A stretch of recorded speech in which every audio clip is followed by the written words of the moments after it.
اس بدقسمت سفر کا آغاز سیچرڈے 17 جون 2023 کو کینیڈا سے ہوا اور اگلے دن سنڈے کو ٹائٹن کو پانی میں اتارا جانا تھا۔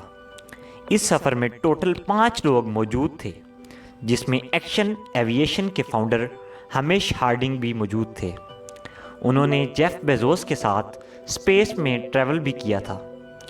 دوسرے نمبر پہ اسٹوکٹن رش، جو اوشن گیٹ کے سی ای او بھی تھے۔ یہ امریکن کمپنی اوشن ٹورز کے لیے سب مرین فراہم کرتے تھے۔ تیسرے نمبر پہ پاول ہینری تھے، جنہوں نے پہلے بھی ٹائٹینک کو وزٹ کیا تھا۔ ان کو شپ کے بکھرے ہوئے پارٹس کی کافی حد تک جانکاری تھی۔ اور آخر میں پاکستانی بزنس ٹائکون شہزادہ داؤد اپنے بیٹے سلمان داؤد کے ہمراہ اسی سب میرین کا حصہ تھے۔ 17 جون کو ڈائیو کرنے سے پہلے ہمیش ہارڈنگ نے انٹرنیٹ پہ اپنا آخری پوسٹ کیا تھا۔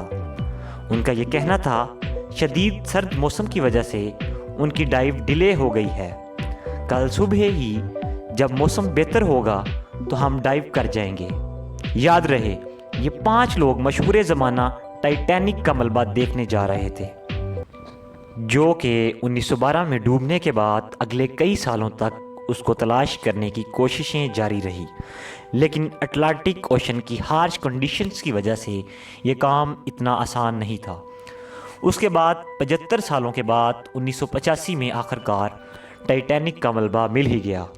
ٹائٹینک اپنے پیچھے اتنے سوالات چھوڑ کر گئی تھی کہ اب ان کے جوابات تلاش کرنے کا وقت آ چکا تھا۔ اس کام کے لیے درجنوں ایکسپرٹس اور ریسرچرز ارینج کیے گئے۔ Canadian film maker James Cameron نے 1995 میں ٹائٹینک کے ملبے کے درجنوں دورے کیے اور پھر 1997 میں ٹائٹینک مووی ریلیز کی گئی اور یہ مووی بہت ہٹ ہوئی، جس کے بعد ٹائٹینک کے ملبے کو خود جا کر دیکھنا کروڑوں لوگوں کا خواب بن گیا۔ یہ کام اب صرف ریسرچ کے مقصد تک محدود نہ تھا، بلکہ اس کے لیے ٹورسٹ بھی جانا شروع ہو گئے۔ ریسرچ کے مطابق اوشن کی گہرائی میں جانا اسپیس میں جانے سے بھی مشکل ہے۔ اس کی سب سے بڑی وجہ پانی کا پریشر ہے۔ ٹائٹینک شپ کا ملبہ سمندر کی سطح سے 4000 میٹر یعنی 4 کلومیٹر نیچے ہے۔ اس گہرائی کو امیجن کرنا ہو تو آپ برج خلیفہ کو دیکھیں اور سمجھ لیں کہ ٹائٹینک کا ملبہ سمندر میں تقریباً 5 ٹائمز برج خلیفہ کی ہائٹ جتنا نیچے ہے، اور گہرائی میں پانی کا پریشر 5800 PSI ہوتا ہے۔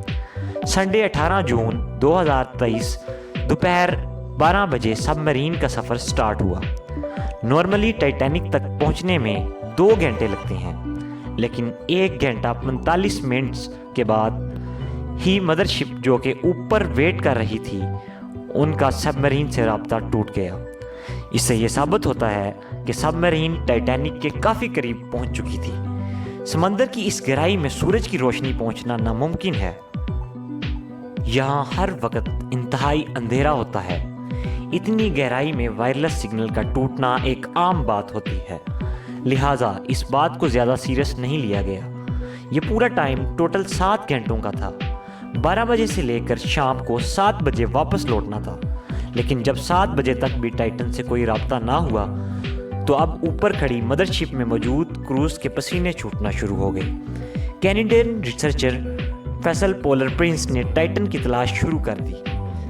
9:40 پر انہوں نے US پوسٹ گارڈ سے رابطہ کر کے مدد طلب کی۔ اگلے دن منڈے کو US اور کینیڈین شپس اور پلین نے پورے ایریے میں ایک پراپر ایریا ریسرچ شروع کر دیا۔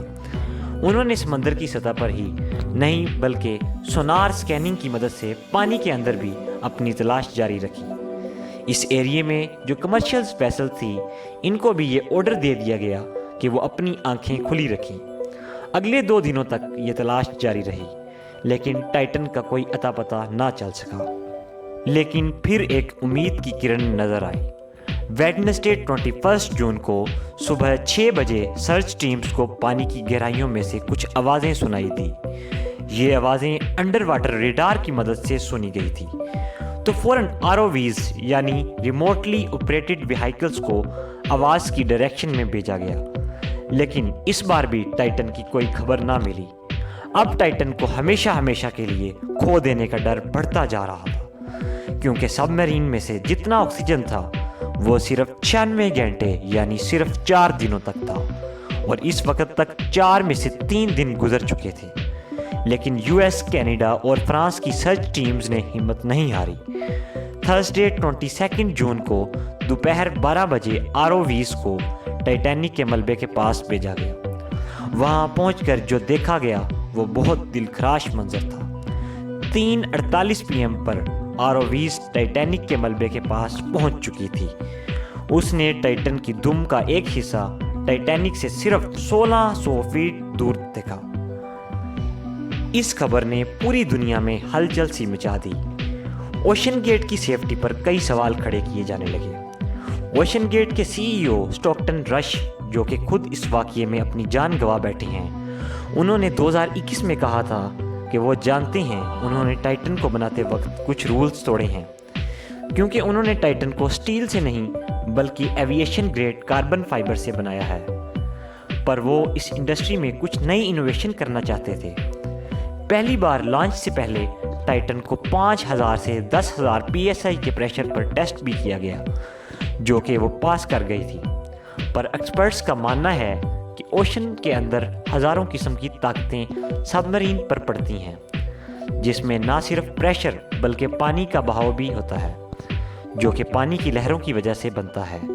اس کے علاوہ اندھیرے کی وجہ سے یہ بھی ہو سکتا ہے کہ کوئی بھاری پتھر یا پھر سمندری مخلوق سب مرین سے ٹکرائی ہو۔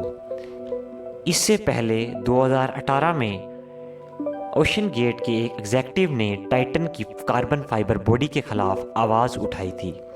ان کا کہنا تھا کہ یہ مسئلہ سب مرین کے پھٹنے سے صرف چند ملی سیکنڈ پہلے پتہ چلے گا، اور حقیقت میں بھی ایسا ہی ہوا۔ جس گہرائی میں ٹائٹن پھٹی ہے، ایکسپرٹس کا یہ کہنا ہے کہ اس کو پھٹنے میں صرف 0.3 سیکنڈز لگے ہوں گے۔ امید کرتا ہوں آپ کو ہماری یہ ویڈیو اچھی لگی ہوگی۔ اگر آپ کو یہ ویڈیو اچھی لگی ہو تو اسے لائک کریں، اور مزید انفارمیٹیو ویڈیوز کے لیے ہمارے چینل کو سبسکرائب کریں۔